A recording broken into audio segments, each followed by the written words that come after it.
Nous sommes au Congo. Depuis que Denis Sassou Nguesso est revenu au pouvoir, les Congolais vivent dans la misère, hein. Les Congolais n'ont pas attendu l'inflation. Et le problème de Denis Sassou Nguesso, c'est que lorsque on a un boom pétrolier, rien n'est fait, il ne justifie rien, il ne fait rien. Mais quand il y a une crise internationale, ah tiens, la misère au Congo, c'est la crise. Je rappelle aux Congolais, avant qu'on aille loin, M. Perrin, que Sassou Nguesso a toujours dans ses poches 14 000 milliards. Parce qu'on parle de tout ça, mais on oublie. Mais moi, je n'oublie pas. Je suis un historien aussi, hein. Oh, Et bien donc, sûr, Sassou a évidemment. 14 000 milliards dans les poches. Donc, il ne peut pas nous parler de l'inflation.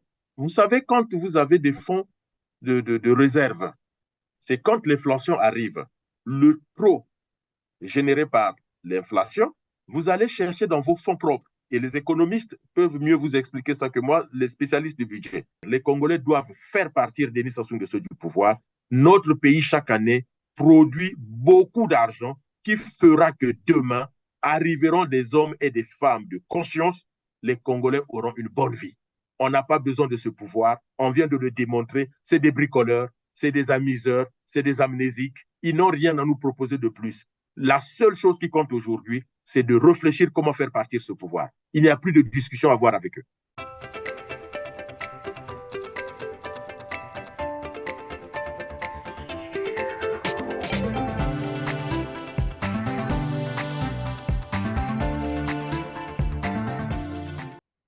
Ravi de vous retrouver sur TLR TV, Télé en Renaissance, mesdames, messieurs. Bienvenue dans ce tout autre numéro, droit de savoir, consacré au décryptage de quelques mesures annoncées par le gouvernement congolais dans son compte rendu du Conseil des ministres du 7 octobre 2023. Dans un contexte, vous le savez très bien, d'augmentation du prix du carburant à la pompe, cette fois-ci à 25%. Une vraie galère s'annonce pour les Congolais. La cerise sur le gâteau, c'est l'avion du Congo-Brazzaville, donc un patrimoine du Congo qui vient d'être vendu aux enchères en France à un prix dérisoire. Une vraie humiliation pour le Congo-Brazzaville à la face du monde. On en parle aujourd'hui avec Didier Mouni-Ivolo, spécialiste des relations internationales, porte-parole du Congrès pour la Renaissance du Congo, le CRC.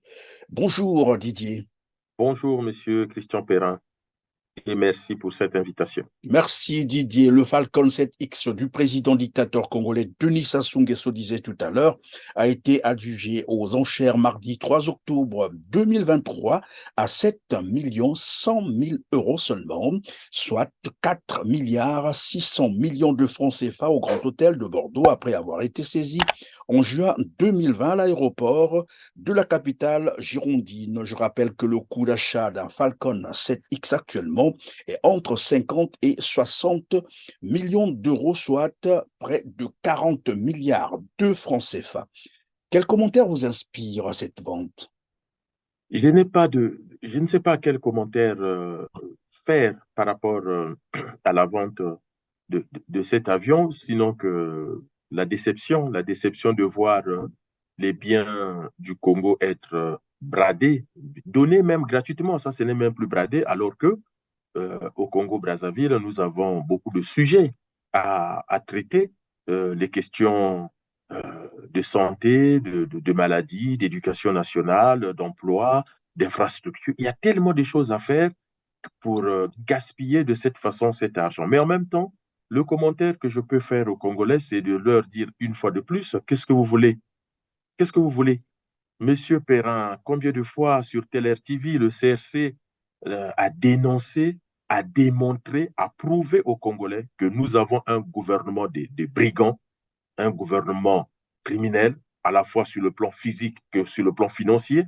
Nous avons un gouvernement qui ne se soucie pas des Congolais. Vous avez vous-même rappelé les chiffres. Mais vous savez, le plus grave dans cette histoire, c'est que j'ai déjà dit sur TLR TV, en plus de l'incompétence et du vol de l'argent public, ce pouvoir ajoute encore le mensonge. C'est des fiefs menteurs.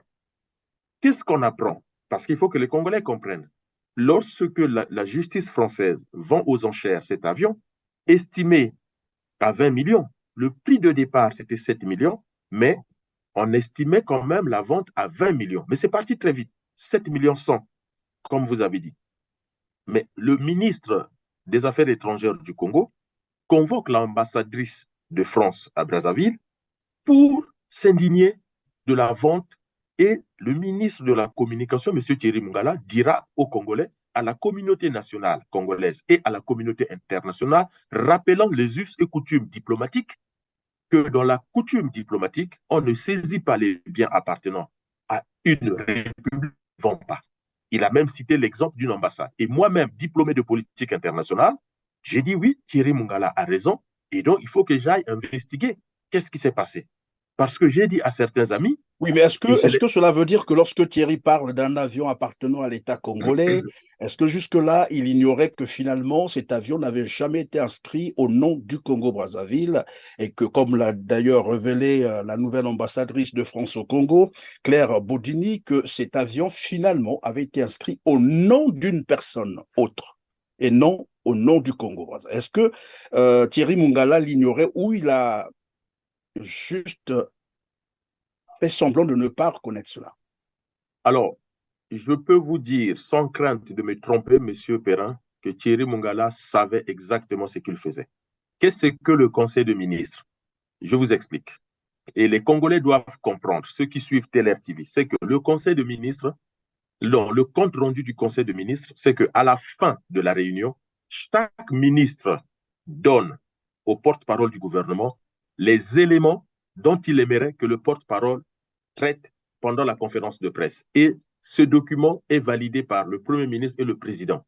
Donc, à la fin du Conseil de ministres, lorsque Thierry Mungala prend la parole, d'ailleurs qu'il s'agisse du Conseil de ministres ou pas, lorsque M. Thierry Mungala prend la parole, cette parole est validée par Koliné Makosso, Premier ministre, et Denis Sassou Nguesso, Président de la République. Même si Thierry Mungala ignorait certains éléments autour de cet avion Falcon de Dassault, avant de venir parler au nom du Congo à la communauté nationale et à la communauté internationale, il s'est renseigné auprès de qui de droit, auprès de tout le monde, et donc les éléments ont été donnés. Thierry Mungala savait que cet avion appartient à un privé, et donc la justice française a eu raison de saisir cet avion et de le vendre. Mais, M. Perrin, notre problème à nous, c'est qu'aujourd'hui, on est en train de découvrir que des biens portant les armoiries de la République du Congo appartiennent à des personnes physiques privées. Le drame, ce n'est pas seulement la vente de l'avion. Si on s'arrête En à la sorte, vente de pardon l'avion, on Didier, n'a rien compris. pardon Didier, pendant Oui. que vous le dites, cela veut dire qu'on a sous-traité la République, c'est ça? Si on a sous-traité la République, ce serait un aspect. Mais cela veut dire que M. Oui, mais Perrin, puisque nous avons des avions aujourd'hui qui portent, comme vous l'avez dit, des mais c'est armoiries de plus la grave que la République, mais qui sous-traitance. appartiennent à des personnes privées. C'est plus grave que la sous-traitance. Il faut retenir que demain, les Congolais, et une fois de plus, le CRC alerte. Ça suppose que quand vous avez vu Christelle Denis Sassou Nguesso vendre les terres aux Rwandais, mais en fait, les terres, c'est le dernier épisode. Peut-être que la raffinerie de Pointe-Noire ne nous appartient plus. Peut-être que les ministères ont été vendus. C'est ce qu'il faut retenir de la vente de cet avion. C'est-à-dire ce qu'on découvre avec cet avion, c'est grave, c'est pire que la sous-traitance. Aujourd'hui, il faut réclamer la publication de tous les actes au Congo. À qui appartiennent les puits de pétrole? À qui appartiennent les gisements de minerais qu'on exploite partout au Congo? À qui appartiennent les usines au Congo? Si ça appartient au Congo, alors il faut que le ministère de l'économie et des finances publie les actes de propriété. Il ne faut plus rigoler avec ça. Les Congolais ne doivent plus rigoler. Puisque vous avez un avion Thierry Mungala dit l'avion appartient à l'État congolais. Cet avion porte les armoiries du Congo et l'État congolais a mis cet avion à la disposition de Denis Sassou Nguesso, président de la République. Du point de vue du droit administratif, du point de vue du droit international et de la diplomatie, le raisonnement de Thierry Mungala est juste. Sauf, on découvre que c'est un bien privé. Comment un bien privé peut porter les armoiries du Congo? Comment un bien privé peut être mis à la disposition du président congolais? Et s'il y a des micros dedans? Parce que le propriétaire du bien a toujours accès à son bien. Est-ce que la présidence du Congo appartient à la République du Congo. Vous savez, c'est le débat qu'il y a eu en Côte d'Ivoire, où on découvre que la présidence de la Côte d'Ivoire appartient à la France. Vrai ou faux, là n'est pas le sujet. Mais ce sujet a été porté pendant la guerre entre Gbagbo et Ouattara. Et donc, on découvre Oui, mais ça de évidemment, l'avion. oui, Didier Monivolo, je crois que c'est l'occasion d'interpeller Thierry Mongala de venir expliquer aux Congolais Il faut l'inviter. finalement à qui appartient cet avion, puisque c'est une histoire, comme a dit d'ailleurs la nouvelle ambassadrice de France au Congo, que c'est une histoire qui n'a jamais été présentée en totalité. Elle s'exclame d'ailleurs à la fin pour dire c'est gênant. Ça veut dire que il y a autre chose derrière qu'elle n'a pas voulu révéler sur le plateau de télévision. Et c'est à Thierry Mongala de venir expliquer aux Congolais comment pouvait-il dire à la télé et donc aux Congolais que cet avion appartenait à la République du Congo, puisque vous l'avez rappelé tout à l'heure, l'avion porte les armoiries de la République, mais on découvre finalement que c'est un avion qui a été enregistré au nom d'un privé. Acheté avec l'argent du Congo. Donc, vous avez les fonds publics qui sont utilisés pour acheter des biens, mais ces biens portent les noms des gens privés en tant que propriétaires. Lorsque l'ambassadrice dit que c'est gênant, mais en fait, en tant qu'ambassadrice, elle doit avoir le feu vert du Quai d'Orsay, de Matignon et de l'Élysée pour savoir quel élément de langage elle va utiliser et jusqu'où elle peut aller. Mais quand elle dit c'est gênant, parce qu'elle peut, dans cette affaire, dévoiler des choses qui peuvent faire tomber le pouvoir de Sassou tellement que ça va être choquant, tellement que ça va choquer les gens. Parce qu'il n'est pas possible qu'un avion acheté avec les fonds publics qui porte les armoiries du Congo soit enregistré comme au nom d'un individu en tant que propriétaire. Et plus loin, ça pose donc la question de la propriété des biens de l'État congolais, peu importe le type de bien, y compris de toutes les richesses du Congo. Et donc, à ce titre, la justice congolaise, le Parlement congolais doit lancer des enquêtes de tout genre pour vérifier aujourd'hui qu'est-ce qui appartient au Congo et qu'est-ce qui n'appartient pas au Congo. On ne peut pas continuer de croire que parce que c'est le ministère des Affaires étrangères ou de la Défense, parce que c'est la primature ou la présidence, parce que c'est une ambassade ou parce que le chemin de fer. Peut-être que notre chemin de fer a été vendu à quelqu'un et que c'est pour cela que notre pays n'avance pas, ne décolle pas, parce que ce que nous croyons être les biens du Congo, en réalité, c'est des biens des personnes privées et donc les recettes n'arrivent pas au trésor public, les recettes arrivent dans leur maison. D'où donc les Tout à fait, présences oui. de ces sommes d'argent dans les maisons des gens. Donc les puits de Et pétrole d'ailleurs, pendant que appartiennent aux vous le gens. dites, il faut rappeler qu'ils ont même vendu la société de distribution d'eau et d'électricité à une fille de Sassou Nguesso aujourd'hui. Et c'est ce qu'on n'a jamais dit aux Congolais. Donc, la SNE, l'ex-SNE, ex-SNDE, appartiennent désormais à à une fille de Denis Sassou Nguesso. Mais De est-ce même qu'on peut qu'ils ont parler vendu le port finalement? de Brazzaville, le port ATC de Brazzaville, à qui il appartient aujourd'hui. Nous avons des populations qui habitent le nord du pays. Les routes ne sont pas praticables. Un des meilleurs moyens pour aller au nord, c'était les bateaux. Moi-même, je passais souvent mes vacances au nord du Congo, jusqu'à Bétou. Je prenais soit ville d'Imfondo, soit ville de Brazzaville, soit fleuve Congo. Il y avait trois bateaux, ville de Brazzaville, ville d'Imfondo, et puis le bateau fleuve Congo, je crois qu'on prenait. On faisait 9 jours, 10 jours parce qu'on remontait le fleuve quand on était dans le même sens que le sens de l'écoulement des eaux, on faisait une semaine à 8 jours. Et moi, ça me plaisait bien. Les villes comme Betou, Liranga, Imfondo, Mosaka, Tongu, c'est comme ça que je découvre qu'il y a Imfondo du côté de Kinshasa. Je découvre qu'il y a Tongu aussi, Mosaka aussi. Il y a une ville Mosaka du côté de. Voilà, mais c'est d'un paysage de beauté magnifique.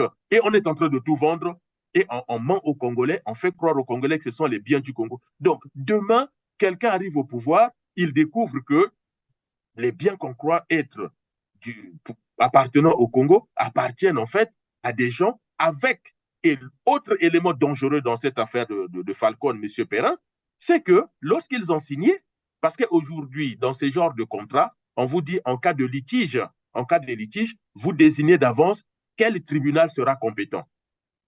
Donc, si demain, quelqu'un arrive au pouvoir et il se rend compte que les puits de pétrole appartiennent à des individus privés et que c'est la justice américaine qui est compétente. Mais comment vous faites pour gagner contre la justice américaine? On a perdu pour le Falcon parce que c'est la justice française, c'est-à-dire une justice occidentale libre qui lit les textes que vous avez signés et ils vous disent, tiens, vous avez signé, vous êtes responsable. Donc voilà des irresponsables à la tête de l'État qui ont privatisé les biens du pays et qui utilisent l'argent public pour racheter ces biens-là avec leurs complices étrangers. Et demain, le Congo va perdre toutes ses richesses au nom de ça. Mais évidemment, vous venez de relever quelque chose de très important parce que celui qui était en fait en justice avec le Congo, entre guillemets, avec Sassou, sinon ces hommes, dans le cadre, par exemple, de cet avion Falcon, normalement, il a exercé au Congo-Brazzaville. Il était dans les BTP, qu'on appelle ça, les travaux et bâtiments publics. Il a travaillé au Congo et c'est au Congo qu'il a fait fortune. Curieusement, ils ont choisi la justice française pour régler les litiges. Il y a quand même un problème, non? Mais aujourd'hui, en termes de finances internationales, en termes de business international, c'est maintenant une règle. Lorsque vous signez des accords d'exploitation pétrolière ou autre, vous choisissez d'office quel tribunal sera compétent dans le traitement de vos litiges. Et d'ailleurs, ce changement de paradigme, si vous allez vérifier, ça a été un grand conflit entre l'Union européenne, en tout cas les pays de l'Union européenne et les Américains, et puis entre les Occidentaux et les Chinois. Parce que pour les Européens, leurs tribunaux doivent être des tribunaux qui vont arbitrer en cas de conflit. Les Américains ont refusé, les Chinois ont refusé. Donc aujourd'hui, il faut que les Congolais sachent que quand nous, on signe des contrats, eh ben, ils ne choisissent jamais les tribunaux africains et ils ne choisiront jamais les tribunaux chinois. Ils vont choisir de préférence les tribunaux occidentaux et les tribunaux occidentaux, au mieux, ils feront preuve d'impartialité. Au pire, ils ne vont pas lâcher le morceau et ils vont reprendre les biens. Regardez avec quelle aisance ces mêmes tribunaux occidentaux reprennent les biens de nos présidents une fois tombés. À peine Ali Bongo est tombé le lendemain matin en On a France. récupéré tous les... Voilà. Et qui est le perdant, M. Perrin? C'est le peuple gabonais. Sassou Nguesso tombe demain, tous les hôtels privés à Paris, c'est fini. Ils n'ont plus accès. Les menuisiers vont changer les clés de porte. Et les huissiers de Alors, justice vont passer pour leur signifier que vous n'avez plus accès à ces maisons. Au Vésiné Le P, un des frères de Denis Sassou Nguesso, à peine il est mort, je crois que c'est M. Ambende, si je ne me trompe pas, il a laissé un hôtel privé, 8 millions d'euros. Sassou séjournait dans cet hôtel-là. On est venu le mettre dehors, en lui rappelant que le propriétaire étant décédé, vous ne pouvez plus l'utiliser jusqu'à ce que le notaire va lire l'acte d'héritage ou autre. Sassou Nguesso a dit, mais je suis le président du Congo, c'était mon frère. Oui, vous êtes son frère, vous êtes le président du Congo, mais ici, nous sommes en France, c'est la loi qui prime. Eh bien, on lui a dit qu'il n'a plus accès. Et comme il y avait, je crois, à l'époque, 2 millions de taxes foncières non payées, eh bien, le tribunal français a fini par récupérer le bien.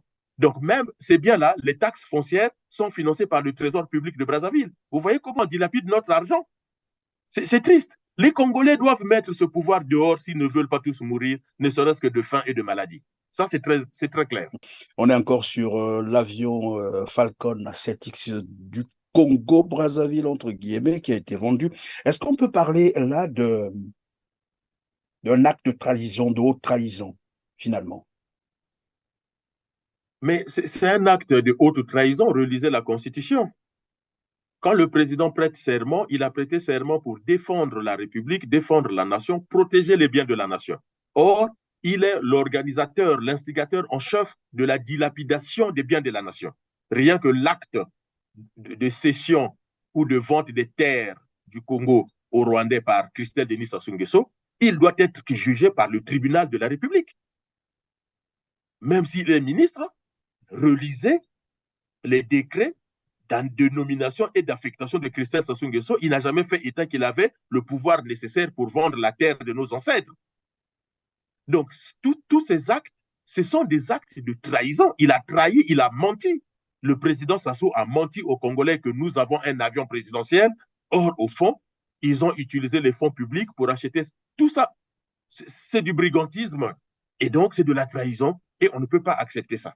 Voilà, venons-en donc aux mesures annoncées par le gouvernement congolais pour tenter de contenir l'impact de la hausse du prix du carburant à 25% qui entre en vigueur ce mois-ci d'ailleurs, le mois d'octobre. Nous allons donc sélectionner quelques-unes, notamment sur la santé, l'éducation, voire le transport. Et je rappelle d'ailleurs à nos téléspectateurs que les promesses n'engagent que ceux qui y croient. Parce que dans tous les cas, toutes les mesures qui ont été annoncées par le gouvernement congolais, il faut le rappeler que tout cela avait déjà été promis par le despote Denis Sassou Nguesso depuis des décennies et rien n'y a été fait. Commençons donc par l'eau, puisqu'on reparle encore de l'eau. L'eau, c'est vraiment vital.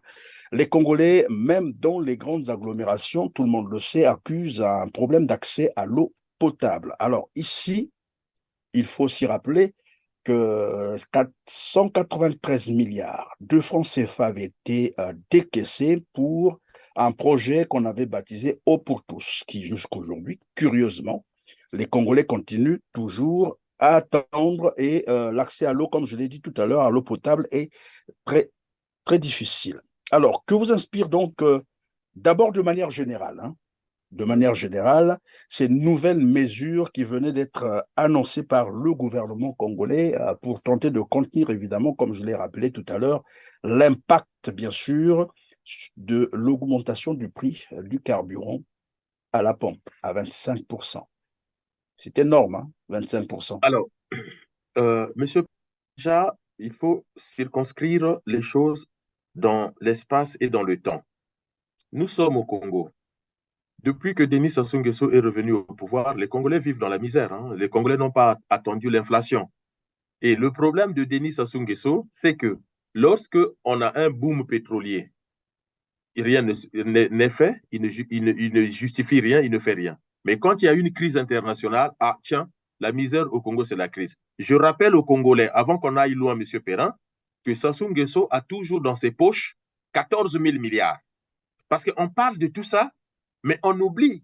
Mais moi, je n'oublie pas. Je suis un historien aussi, hein. Voilà. Non, Donc, rassurez-vous, personne n'a oublié, hein, 14 000 d'accord. milliards, Donc, c'est beaucoup Sassou a d'argent. 14 000 milliards dans les poches. Donc, il ne peut pas nous parler de l'inflation. Vous savez, quand vous avez des fonds de réserve, c'est quand l'inflation arrive, le trop généré par l'inflation, vous allez chercher dans vos fonds propres. Et les économistes peuvent mieux vous expliquer ça que moi, les spécialistes du budget. C'est comme une famille, hein. Les économistes nous appellent des consommateurs conscients. Les ménages sont des consommateurs conscients. Donc, vous épargnez de sorte qu'en période de crise, les prix ont augmenté de 10 000 francs. Et bien, chaque mois, vous prenez 10 000 francs pour atténuer le choc. Les 14 000 milliards devaient servir à ça. Les excédents budgétaires aussi devaient servir à ça. Donc, je rappelle que en période d'abondance, la vie des Congolais ne change pas. Ça s'aggrave en période de crise, mais ça ne s'améliore pas en période d'abondance. Parce qu'en période d'abondance, avec les 14 000 milliards, dites-moi ce que le pouvoir a fait. Qu'est-ce qu'on a réglé comme problème? Et au final, quand j'ai lu ce compte-rendu, puisque je l'ai lu, je me suis dit, mais qu'est-ce qui peut faire que tout à coup, patatras soudain, le pouvoir promette tout ça aux Congolais? En pleine J'ai essayé de crise regarder. économique en plus, et c'est en pleine crise économique. En pleine crise économique, mais je rappelle que le Congo est un pays pauvre très endetté, si je ne me trompe pas, hein. C'est un pays pauvre très endetté. Et comment il fait pour financer ça? Alors, pourquoi il nous le dit? J'ai regardé sur le plan national, je n'ai pas trouvé trop de raisons. Mais regardons donc autour de nous. Et donc, rappelons-nous que Monsieur le général gabonais Oligui Nguema, quand il arrive, il prend très vite des mesures pour essayer un peu d'endiguer l'inflation, soutenir les ménages en grande souffrance, parce que Oligui Nguema sait très bien que si les Gabonais l'ont applaudi parce qu'il a déposé Bongo, mais il est aussi de la famille Bongo, c'est un cousin, et que si les choses ne s'améliorent pas, la grogne sociale va faire que les gens risquent de se révolter, puisqu'une fenêtre de tir a été ouverte avec ce coup d'état de palais, comme ils l'ont dit eux-mêmes, pourquoi pas lui-même aussi le déposer? Et la contagion au Congo-Brazzaville, c'est vite arrivé. Les populations au Congo souffrent. Donc, comme il y a eu cette histoire de l'avion, les détournements d'argent, les terres au Rwanda, il y a tellement d'éléments pour que le feu soit mis aux poudres, eh ben, on va donc balancer comme ça des mesures pour... Lorsque vous parlez des mesures, tout à l'heure, vous avez rappelé les promesses du général Oligui Nguema du Gabon. Mais là, il faut signaler que lui, il annonce ces mesures parce que d'abord, il sait qu'il a récupéré une bonne partie d'argent, plus de 500 milliards de francs CFA. Mais c'est ce qu'il Donc, ça dit. veut dire qu'il a l'argent, mais au Congo, lorsqu'on annonce tout ça, sur quoi compte le gouvernement congolais? Puisque c'est le même gouvernement qui a commencé à dire aux Congolais depuis des décennies, il y a la crise, il y a la crise, il y a la crise, il y a la crise, on ne payait plus les bourses, on ne payait plus comment on appelle ça, les pensions, tout ça. Quand vous allez dans les hôpitaux, je n'ai pas besoin de décrire ça, les Congolais savent ce qui se passe. Et comme ça, tout d'un coup, voilà, on annonce tout ça, toutes ces mesures. Sur quoi compte le gouvernement congolais? Sur rien du tout. Le gouvernement congolais compte sur une seule chose, la naïveté du peuple congolais. C'est-à-dire, on va balancer ça, on va essayer de donner 2 mois de bourse, on va essayer. D'ailleurs, du point de vue pratico-pratique, quand vous lisez ce document, M. Perrin, il dit qu'il va donc faire des choses, ce qu'on appelle ça en termes techniques, les politiques sociales. Voilà. Il met en place les politiques sociales. Sauf que dans le document, les politiques sociales ne sont pas chiffrées.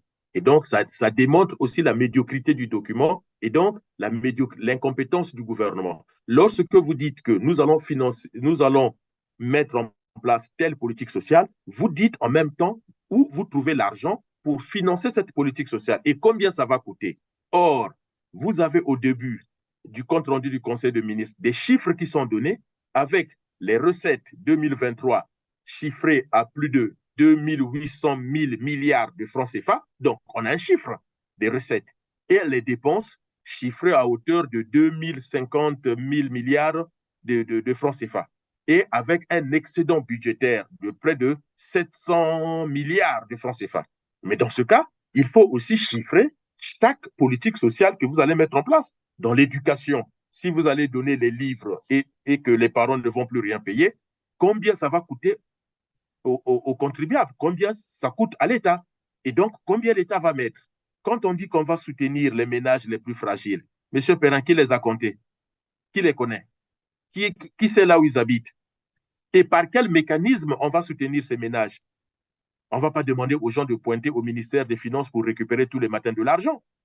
Est-ce qu'on va ouvrir les comptes bancaires à chaque ménage? Est-ce qu'il y a un système d'identification des ménages? On sait que à 14 rue Makoti Poko, c'est telle famille qui habite. On sait que dans la rue Wenze, c'est telle famille qui habite. On sait qu'au marché Total, ou bien dans la rue telle à Bakongo, ou Makelekele, ou de Betou, ou de Ouesso. Parce qu'on n'est pas en train de parler de Brazzavillois, on est en train de parler du Congo. À Ouesso, les ménages les plus pauvres, comment on va les identifier et par quel mécanisme concret on va les soutenir? Comment on va soutenir plus concrètement et combien ça va coûter à la caisse de l'État? Voyez-vous que c'est un document qui ne relève même pas d'un étudiant de deuxième année en économie ou de deuxième année en sciences politiques, tellement que c'est médiocre. Et donc, c'est de la poudre aux yeux. Ils ne feront rien de ce document-là. Vous allez voir, dans 3 mois, dans 6 mois, ils vont essayer de montrer 2, 3 familles qu'on va prendre dans les quartiers de Brazzaville ou de Kakamoueka ou de Sibiti ou encore de Makoti Poko. Point. Mais du point de vue administratif, gestion de l'État, gestion de politique sociale, on n'a pas d'appareil d'État pour faire ce genre de politique sociale. Il n'y en a pas. Ils n'ont C'est-à-dire, aucun si moyen je, de si, cela. si je vous ai bien compris, Didier Mouni-Volo, donc vous êtes en train de dire que finalement, ça ne relève que de la propagande, parce que, en fait, la question que j'allais vous poser, c'est de savoir, puisque là, on vient d'annoncer des nouvelles mesures, et d'entrée de jeu, je rappelais que toutes ces mesures avaient déjà été annoncées. On avait promis tout ça aux Congolais et rien n'a été fait, C'est du malgré que recyclage. l'argent, bien que l'argent avait été décaissé. Pourquoi on n'a pas commencé d'abord par faire un audit de tout l'argent qu'on a décaissé pour évidemment tous ces services? Je parle, là je vois, on revient encore sur la gratuité, par exemple, des césariennes, on revient sur la gratuité, je crois, du traitement de paludisme, tuberculose et autres. Tout ça, ça avait été déjà Oui, c'est des vieilles annoncé. promesses. Il y avait C'est des même vieilles des trucs promesses qui qu'on avaient veut les été pris, recycler. de l'argent déboursé. Alors, On devait commencer par l'audit. Où est passé cet argent avant d'annoncer de nouvelles mesures? Et comme vous l'avez dit tout à l'heure, dire aux Congolais comment ils vont financer ça. Monsieur Perrin, je vous invite à regarder Colline Makosso, les 12 travaux, les 10 travaux, les 12 travaux de Colline Makosso sur les hôpitaux. Pourquoi annoncer ça alors que le même Colline Makosso, il y a quelques mois, il a fait le bilan de ces 12 travaux et il nous a décrit des hôpitaux qui font déjà ça. Mais en fait, est-ce que ce pouvoir a même une antérieure? Est-ce qu'ils ont même une histoire? Est-ce qu'ils se souviennent? Moi, j'ai l'impression d'avoir affaire à des amnésiques. Il y a peut-être de l'amnésie politique, administrative au pouvoir de Brazzaville. Colline Bakosso, quand il parle des hôpitaux, regardez la vidéo des hôpitaux. Regardez comment En ils fait, vantent les évidemment, hôpitaux. c'est comme vous êtes en train de le dire. En fait, ils se contredisent, ils disent quelque chose et son contraire dans le même temps. On dit ça marche, après quelques 48 heures, Mais dans on un revient pays, là-dessus pour annoncer des mesures. Monsieur Perrin, dans un pays où les gens se vantent d'avoir vaincu le Covid, regardez leur publicité autour du Covid. Le paludisme, c'est quoi face au Covid? Faire une césarienne, c'est quoi si vous avez vaincu le Covid? Si vos hôpitaux ont réglé le problème du Covid, une césarienne, le paludisme, c'est quoi? La tuberculose, les méthodes n'ont pas changé. Des, tout ça, c'est de l'histoire ancienne. La tuberculose, ça fait des années, les tests de tuberculose sont restés les mêmes. Le traitement de tuberculose, il n'y a pas eu de nouveauté, sauf si les médecins viennent nous le dire. Donc, c'est des gens qui oublient même que hier, ils avaient déjà dit qu'ils ont réglé ces problèmes-là et ils reviennent avec. En fait, c'est un pouvoir qui ne compte que sur la naïveté des Congolais qui ne veulent pas se révolter contre eux. Et les Congolais qui acceptent qu'on leur balance à chaque fois les mêmes recettes, les mêmes. Dans les années 80, Denis Sassou Nguesso avait dit santé pour tous et autosuffisance alimentaire d'ici l'an 2000. Et d'ailleurs, sans revenir dessus, M. Perrin, rappelons l'affaire pour laquelle on a saisi le Falcon. C'est une dette des années 80. Vous imaginez? Le Falcon a été saisi pour une affaire de dette des années 80, c'est-à-dire quand Sassou était au pouvoir dans les années 80. Maintenant qu'il est resté encore plus longtemps au pouvoir que depuis les années 80, Monsieur Perrin, nous allons ramasser quoi après lui? On viendra nous chasser même du Congo. On va nous dire que mais votre pays, en fait, Sassou l'avait déjà vendu. Donc, cherchez où vous voulez aller, on vous dépose au bord de l'océan Atlantique. Ceux qui peuvent nager, nager. Ceux qui peuvent trouver une pirogue, peut-être que les pêcheurs béninois vont nous prêter des pirogues. Faisons très attention. On peut le dire de façon simple ici, mais c'est d'une gravité incroyable. Et donc, pour cacher tout ça, on nous balance de la poudre aux yeux pour nous faire croire qu'en matière de santé, on va nous mettre une couverture médicale universelle. Mais M. Perrin, est-ce que le ministère de la Santé a un fichier des Congolais? Est-ce que les médecins congolais ont des fichiers de leurs patients? Est-ce que l'hôpital général a un fichier de ses patients? Parce que de dire qu'on va donner une couverture maladie universelle, mais ça veut dire quoi? Ça veut dire qu'on va d'abord identifier toutes les personnes, on va leur attribuer un numéro avec une carte, de sorte que, qu'il soit à Pointe-Noire ou à Bétou, à Djambala ou à Komono, quand il va se présenter dans un hôpital, en donnant son numéro matricule, l'hôpital saisit sur n'importe quel appareil et on retrouve son dossier. Donc, tout Congolais aura un dossier médical unique. En termes de méthodologie, Évidemment, on n'y Didier est pas. Boigny, Volo, ce que vous êtes en train de dire, finalement, c'est trop beau pour croire à cela sous Sassou Nguesso, parce que je voulais rappeler ici, parce que euh, parmi les mesures, il faut, comme vous l'avez dit, vous avez déjà amorcé, je crois, le volet, c'est rendre opérationnel, je vais dire, ce qu'ils ont écrit, rendre opérationnel dans les meilleurs délais la caisse d'assurance médicale universelle, d'accord, C'est ça. afin de prendre en charge de manière effective les populations pour les pathologies de soins de santé au quotidien, césarienne, paludisme, tuberculose, hypertension artérielle, diabète, insuffisance rénale, bref. Alors, je voulais rappeler ici qu'il y a eu déjà un décret qui avait été signé, et le décret, je vais donner donc les références, c'est le décret numéro 2011-493 du 29 juillet 2011 instituant donc un régime de gratuité relative à la prise en charge de la césarienne, la grossesse extra-utérine, des soins d'urgence de nouveau-nés issus d'une césarienne et des autres interventions obstétricales majeures. En fait, je voulais juste rappeler que depuis déjà en 2011, et je crois que c'était sous le professeur Georges Moyen qu'on appelait, il y avait déjà ce décret-là qui avait été pris. Mais allez poser la question aux mamans congolaises, j'allais dire, celles qui sont allées donner naissance et par césarienne, elles vous diront comment ça se passe. Vous n'avez pas de l'argent en main, on ne vous touche pas du tout. Hein? Pourtant, le décret, là, il avait été déjà pris depuis 2011. C'est Beaucoup de mamans congolaises ont perdu des enfants comme ça. c'est pour cela que je vous parle. Monsieur Perrin, vous savez, quand je viens sur votre chaîne, j'utilise les mots forts qui sont vérifiés et vérifiables. Et vérifiables. C'est pour cela que je vous parle de l'amnésie politique et administrative du pouvoir de Denis Sassou Nguesso. Ça veut Ils dire oublient que totalement que ça hier, veut dire ils ont déjà dit ou proposé ou annoncé la même chose et sans gêne, mais avec un culot démesuré.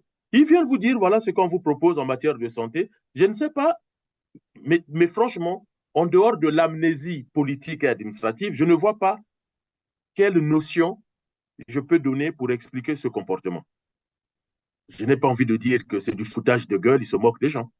mais évidemment, toujours dans le cadre, bien sûr, sur le volet santé, il faut rappeler que 700 milliards de francs CFA avaient été décaissés pour, bien sûr, les 12 hôpitaux généraux depuis, bien sûr, 2014, je pense. Alors, 9 ans après, il n'y a toujours rien, à peine 2 hôpitaux qui ont été mis au service de la population. Et on ne nous dit pas non plus où sont passés les 700 milliards de francs CFA. C'est la méthodologie de travail que j'ai proposée aux Congolais, que regardons les budgets, regardons les chiffres et regardons nos réalités. Vous l'avez dit. Vous savez, le budget du ministère de la Santé, c'est à peu près entre 250 et 300 milliards de francs CFA par an. Sauf qu'il y a des décaissements euh, exceptionnels, comme ce que vous avez dit, pour soutenir les 10 hôpitaux ou les 12 hôpitaux généraux. On va injecter 700 milliards de francs CFA. Mais on a fait quoi de cet argent? euh, Juste pour vous donner un exemple, un député a posé la question à Jean-Jacques Bouya. Monsieur Bouya, vous avez signé un contrat pour goudronner 137 kilomètres de route. Donc, on a décaissé de l'argent pour goudronner 137 kilomètres de route. Mais en fait, cette route n'existe pas. C'est le député Ibovi, oui, je me rappelle. Cette route, et il dit, cette route n'existe pas. Monsieur Perrin, l'argent est allé où? Voilà des choses qui se passent dans notre pays. Donc, vous venez de le dire, plus de 700 milliards de francs CFA pour équiper 3 hôpitaux généraux qui sont des hôpitaux de renom.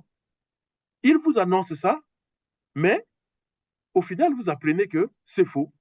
Et personne n'a le moindre sentiment de culpabilité, personne n'a le sens de responsabilité pour dire, hé, les gars, maintenant ça suffit. Trop, c'est trop. Moi, je me souviens, vous en parlez, mais je me souviens des Congolaises, des Congolais qui se plaignaient en disant, mais attendez, le président de la République vient d'annoncer que les césariennes sont gratuites et des femmes continuent à mourir dans nos hôpitaux parce que les médecins refusent de pratiquer les césariennes parce que ces femmes-là n'ont pas d'argent. Mais on est où, M. Perrin? Le président de la République dit, telle chose, c'est gratuit.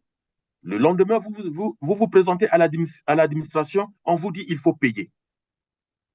Est-ce que ce président est crédible? Est-ce que ce président a une autorité? Mais je vous demande de vous renseigner auprès des psychosociologues la notion de l'autorité. Qu'est-ce que l'autorité? L'autorité, ce n'est pas d'assassiner les gens. L'autorité, ce n'est pas de mettre les gens en prison. Ça, c'est de la brutalité, c'est tout. L'autorité, c'est quand vous avez pris une décision, cette décision est répercutée par vos subalternes, est respectée et appliquée. Lorsque, à chaque fois que Denis Sassou Nguesso décide de quelque chose et que les Congolais vont sur le terrain, se rendent compte que les médecins, les enseignants, les policiers, les gens dans les administrations, à la mairie ou dans tel ministère font n'importe quoi, ne vous inquiétez pas, en droit, en psychologie clinique, en droit administratif, c'est l'absence d'autorité. Ce monsieur n'a aucune autorité. Je ne confonds pas avec l'autoritarisme. C'est pour cela qu'il pratique l'autoritarisme, Sassou Nguesso. C'est parce qu'il n'a aucune autorité.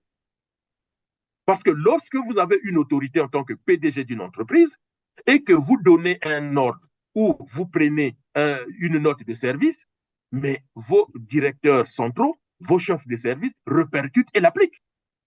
Sinon, vous n'avez Oui, aucune évidemment, autorité. ils n'ont pas besoin non plus de pression pour appliquer les Ils n'ont pas mesures. besoin de pression, ils n'ont pas besoin des militaires derrière eux, des policiers, pour appliquer. Le président dit césarienne gratuite. Un simple médecin dit il faut que tu payes. Il contredit la parole du président. Un simple médecin. Mais c'est pareil, hein, même Comment? pour les actes de justice d'ailleurs, qui avaient été annoncés gratuits, mais quand vous arrivez, allez-y demander votre casier judiciaire ou votre certificat de nationalité, vous verrez qu'on va vous demander 2500 francs. Je ne sais pas si ça a augmenté ou ça a baissé. Et c'est pareil, tout ce qui a été annoncé gratuit au Congo aujourd'hui, et d'ailleurs coûte beaucoup plus cher finalement. Mais oui, mais parce que c'est ce qu'on appelle l'anarchie. Le mot anarchie, ce n'est pas l'absence des règles, ce n'est pas l'absence des lois. C'est ce qu'on a confondu. L'anarchie, c'est lorsque dans une république, dans une cité, dans un État, les règles existent, mais personne ne les respecte. Ni les gouvernants, ni les gouvernés. Chacun fait comme il veut. Nous, ça nous faisait rire lorsque Mobutu disait Motona Motoa Bongisa, article 15. Débrouillez-vous. Mais le Congo, on est dans cette configuration. C'est-à-dire que le président prend une décision, l'Assemblée vote les lois et personne ne les respecte. C'est-à-dire que les administrateurs, les fonctionnaires qui sont censés les respecter, les foulent aux pieds. Ils vous demandent de l'argent, vous lui dites, mais le président, c'est pas mon problème. C'est quoi ça? Ben, c'est ça l'anarchie. L'anarchie, ce n'est pas l'absence des règles ou des lois. L'anarchie, c'est la non-intégration des règles et la non-application des règles. Et donc, nous Alors, sommes une Didier république Moni Volo, anomique et anarchique. Didier Moni Volo. Oui, Alors, quelqu'un me disait finalement, lorsqu'il a lu évidemment toutes ces mesures, il me dit carrément, mais tous ces services existaient avant que Sassou ne vienne au mais pouvoir. bien sûr.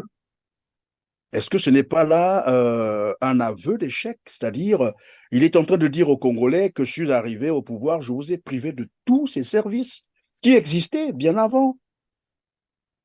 Prenons la scolarité. Il dit les livres gratuits. Mais moi, quand j'étais à l'école, les livres étaient gratuits. Quand j'ai fait l'école primaire, les livres étaient gratuits. Mes parents n'ont jamais acheté les livres, les manuels scolaires. Aujourd'hui, sur Facebook, les gens sont en train de publier les anciens manuels scolaires. Sassou, quand il est allé à l'école, sa scolarité était gratuite, il n'a rien payé. Sassou, Pascal Lissouba, Massamba Deba, Mariam Gwabi, jusqu'à ma génération. Le Jusqu'à ma transport, génération. pareil, le transport, il y a eu SATA en ce temps-là, on se Et bien sûr, rappellera. il y avait une santé scolaire. Oui. Il y Où avait est-ce même que des dispensaires dans les écoles. on venait Moi, nous je me souviens. apprendre à l'école comment se brosser les dents? On avait une hygiène buccale. Quand on faisait le cours sur l'hygiène buccale, on faisait venir des infirmières, des infirmiers, tout ça. On vaccinait les gens à l'école. Nos premiers vaccins, on les a reçus à l'école. L'école, quand Sassou arrive au pouvoir, il trouve une école structurée. Lui-même, il le dit, qu'on avait atteint un taux de scolarisation de 100%. À un moment donné, nous avons décidé de tout détruire. Attention, hein, il n'a pas dit à un moment donné, tout est tombé en désuète, on n'a pas pu. Non, il a dit nous avons décidé, c'est-à-dire nous avons posé une action pour détruire. C'est lui-même qui le dit. Et il fait semblant de proposer ça et de faire croire aux gens. Mais au Congo, on soignait les gens gratuitement. Au Congo, quand les gens partaient à l'hôpital, on les soignait gratuitement. Et c'est parce que dans les années 80, Sassou a bouffé tout l'argent du Congo que les programmes d'ajustement structurel sont arrivés avec le FMI. Et c'est là où on a commencé à mettre des coupes dans les dépenses publiques. Et donc, on a commencé à faire payer l'école, on a commencé à faire payer la santé. Le responsable, c'est lui. Le mauvais gestionnaire, c'est lui. Donc, il ne peut pas faire croire aux gens qu'il nous propose une chose exceptionnelle.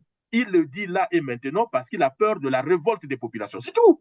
Donc, il est revenu, en fait, sur tout ce qu'il a eu à priver aux Congolais, parce que même lorsqu'on arrive sur les bourses, voici ce qu'ils disent, accélérer, c'est ça, oui, accélération du traitement des dossiers d'octroi des bourses des étudiants et mise en œuvre attendue de leur paiement régulier. nous savions que lorsqu'on arrivait à l'université, on n'avait même pas besoin de se tracasser, tout était déjà réglé, vous étiez boursier, et puis voilà, c'était parti. Et là, il revient sur cette mesure comme si, ben voilà, c'était Les premiers quelque chose de boursiers, difficile. les premiers boursiers Yanzala, étudiants Yanzala, on a connu ça, c'était nous. Hein, les étudiants Yanzala, c'était nous. Mais Oui.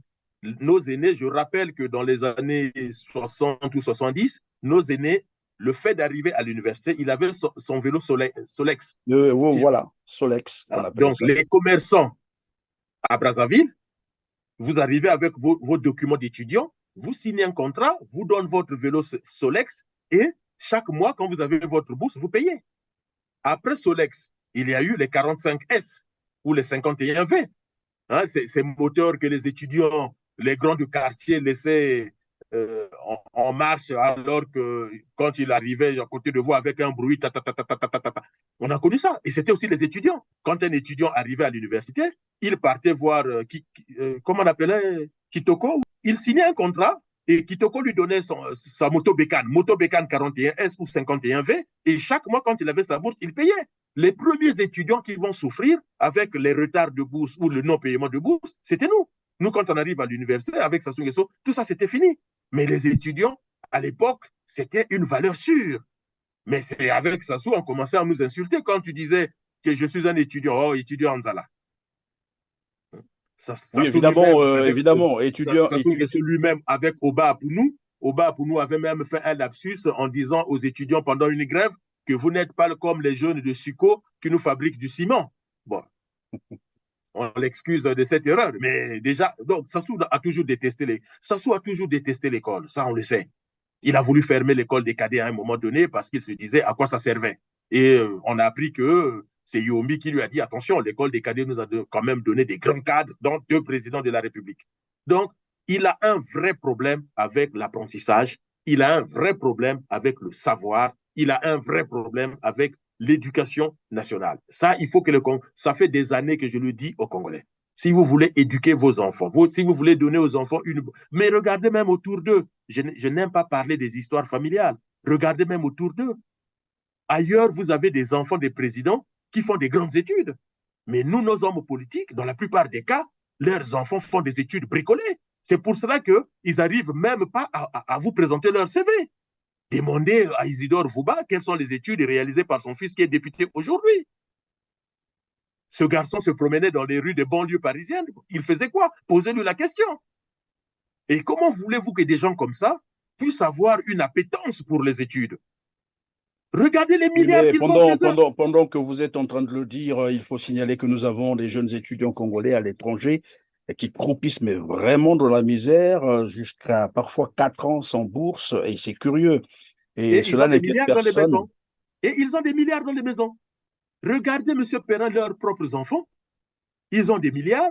Ils préfèrent montrer une vie de flambard dans des jets privés, dans des yachts et tout, incapables d'aller étudier à Harvard. Moi, j'ai cet argent-là, je vais étudier à Harvard, je vais étudier à Princeton, je vais étudier à Yale, je vais à Tokyo University.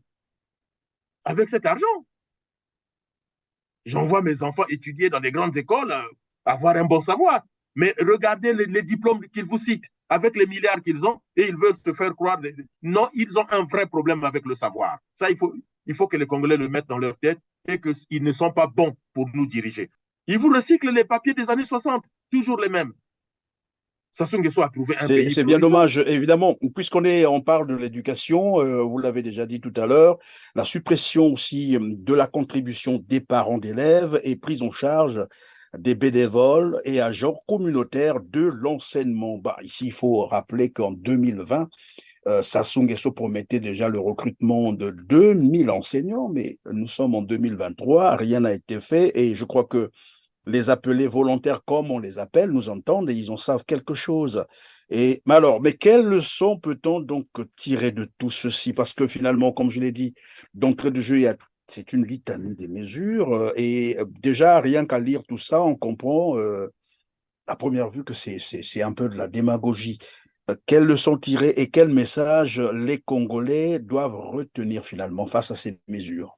Alors, la leçon à tirer grâce à ça, c'est déjà de retenir que le pouvoir a peur. la situation internationale, ne serait-ce que la situation sous-régionale, avec ce qui s'est passé au Gabon, avec Ali Bongo qui a été débarqué, mais avec calme, tact et méthode, eh bien, ça, la situation du Gabon, c'est comme la situation du Congo. Les Congolais aussi souffrent. Donc, Denis Sassou Nguesso doit se dire maintenant, il faut, c'est un peu comme quand on a la fièvre, hein, on vous donne comment ça, du doliprane, mais le doliprane va soigner la fièvre, mais attention, si la fièvre vient d'une autre pathologie, il faut donc aller traiter la vraie pathologie et non pas se limiter au niveau de la fièvre. Donc, Sassou sait qu'il y a une pathologie qui est là, il y a un problème qui est là, les Congolais n'en peuvent plus, et tout coûte cher et le gouvernement ne fait mais absolument rien, et donc il y a une crainte de la chute du pouvoir. Et pour calmer les Congolais, on les fait miroiter ce lot de mesures, mais des mesures qui n'ont aucun sens parce que avant toute chose, il faut déjà que le pays soit organisé. Il faut déjà que l'administration soit organisée. Avec une administration médiocre qui ne sait même pas où vivent les gens, comment voulez-vous qu'on puisse mettre en place ces mesures? Ce que les Congolais doivent retenir, c'est qu'il faut que nous arrivions à dépasser nos peurs.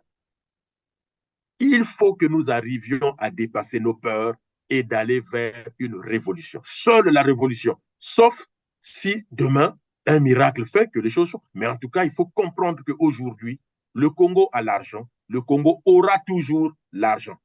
Sassou peut partir. Les Congolais doivent faire partir Denis Sassou Nguesso du pouvoir. Notre pays, chaque année, produit beaucoup d'argent qui fera que demain arriveront des hommes et des femmes de conscience. Les Congolais auront une bonne vie. On n'a pas besoin de ce pouvoir. On vient de le démontrer. C'est des bricoleurs, c'est des amuseurs, c'est des amnésiques. Ils n'ont rien à nous proposer de plus. La seule chose qui compte aujourd'hui, c'est de réfléchir comment faire partir ce pouvoir. Il n'y a plus de discussion à avoir avec eux. Évidemment, lorsque vous dites que le Congo a beaucoup d'argent, je me rappelle un peu du documentaire intitulé Total, roi du pétrole du Congo, Brazzaville. Il ressort des chiffres suivants. Total EP verse ou reverse au Congo chaque année en plus 3 milliards d'euros, soit 2000 milliards de francs CFA chaque année. Il faut rappeler que le Congo, c'est un petit pays de 5 millions d'habitants. En sus de cela, elle verse aussi 30 millions d'euros chaque année pour les écoles, en fait. Donc, soit un total de 19 milliards CFA chaque année pour les écoles. Lorsqu'on regarde ces chiffres, quand on les analyse, et lorsqu'on regarde, on observe la réalité au Congo, les écoles, les hôpitaux, la vie, la réalité de la vie au Congo. Quel commentaire cela vous inspire? Mais le commentaire que cela m'inspire, c'est déjà, au moins il y a une chose, Monsieur Perrin, dans ce que vous dites, c'est que pendant des années, les pouvoirs africains en général et le pouvoir congolais en particulier ont justifié la misère du Congo par le comportement de l'Occident vis-à-vis de nos pays. Or, moi j'ai toujours, et d'ailleurs, ça a été une grande découverte pour moi quand j'ai commencé mes études de politique internationale. C'est là où j'ai commencé à dire aux Congolais, OK, l'Occident nous déteste. Oui, mais on ne peut pas imposer à l'Occident de nous aimer. Voilà. Mais par contre, qu'est-ce que nous faisons déjà de l'argent que nous avons dans nos comptes publics?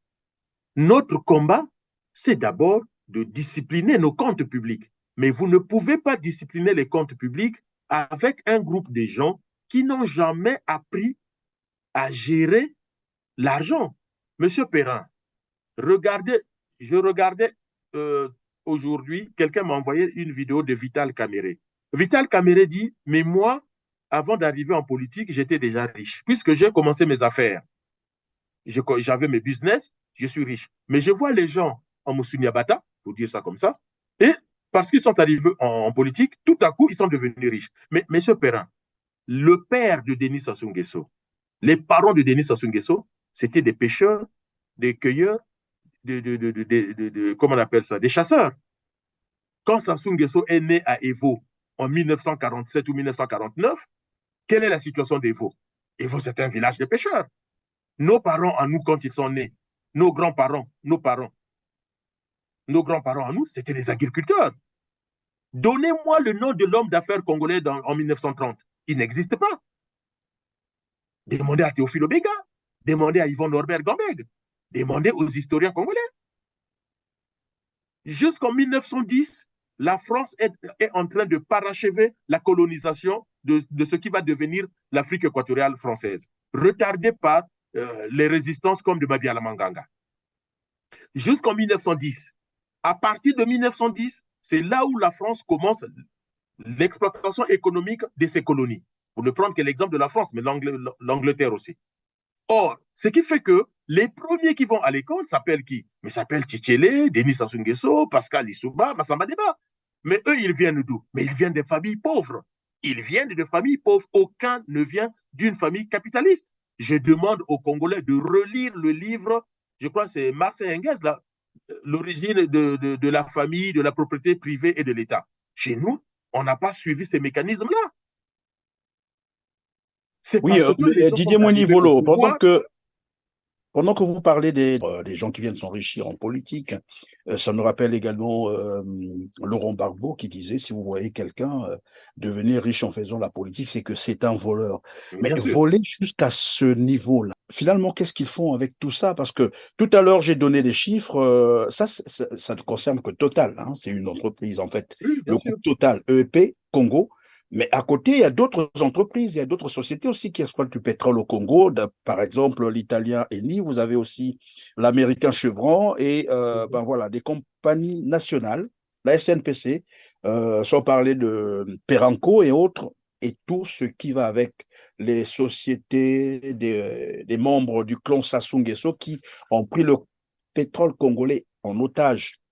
Ça veut dire que le Congo a beaucoup d'argent pour Mais 5 je millions n'arrête pas de le dire, d'habitants. M. Perrin. Vous ne pouvez pas imaginer les sommes d'argent générées par l'économie congolaise, le marché congolais. Là, vous êtes dans le pétrole, mais prenez le bois, prenez le port de Pointe-Noire.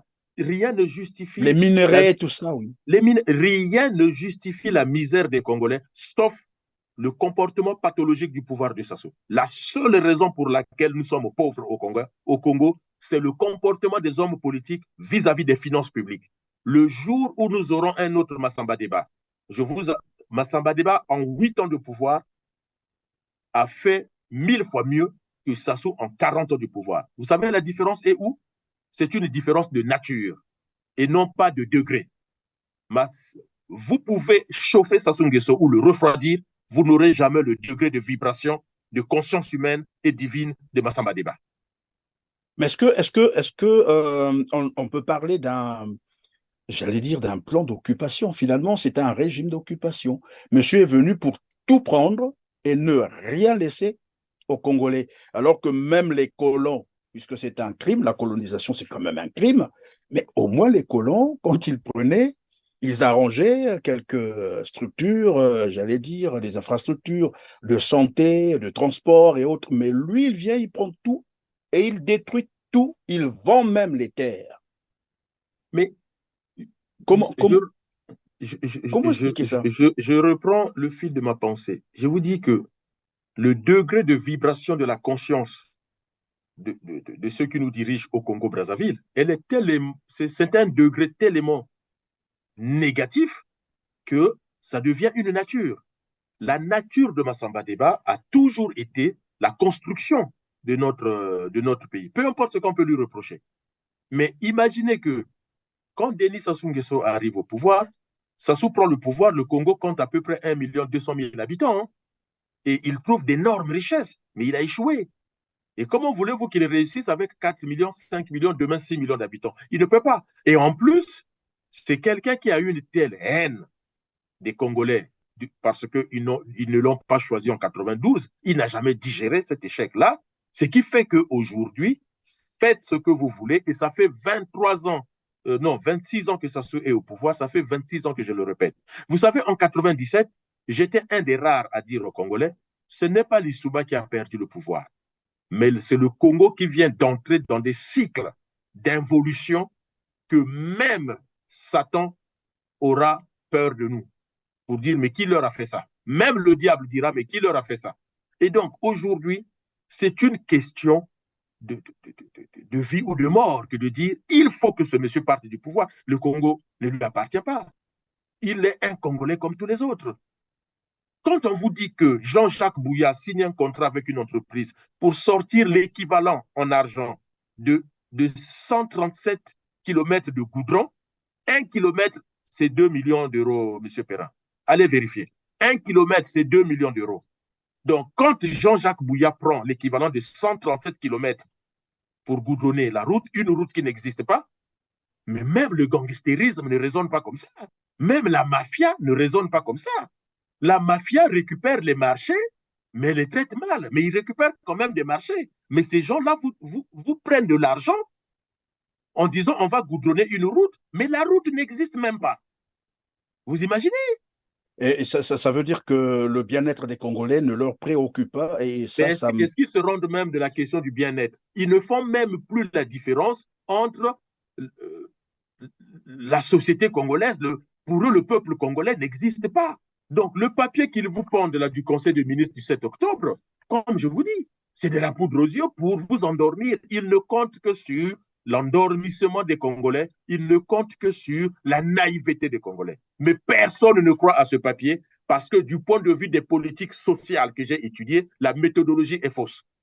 Merci Didier Mounivolo d'avoir été avec nous. Vous avez dit la méthodologie, elle est déjà fausse. Ça veut dire que tout ce qui a été annoncé ici, bon, c'est comme je l'ai rappelé d'entrée de jeu, les promesses n'engagent que ceux qui y croient. En tout cas, merci d'avoir été encore avec nous. Je rappelle que vous êtes spécialiste des relations internationales, porte-parole du Congrès pour la Renaissance du Congo, le CRC. Merci encore de votre disponibilité. Mesdames, Messieurs, vous avez compris que c'est la fin Merci à vous. de cette émission. Merci de nous avoir suivis. Et comme d'habitude, ça, je ne l'oublierai plus jamais, c'est de vous rappeler de cliquer sur le petit pouce en l'air juste en bas de cette vidéo, de partager massivement pour nous aider à atteindre un plus grand nombre de téléspectateurs et de nous dire en commentaire ce que vous pensez du sujet que nous avons évoqué au cours de cette émission.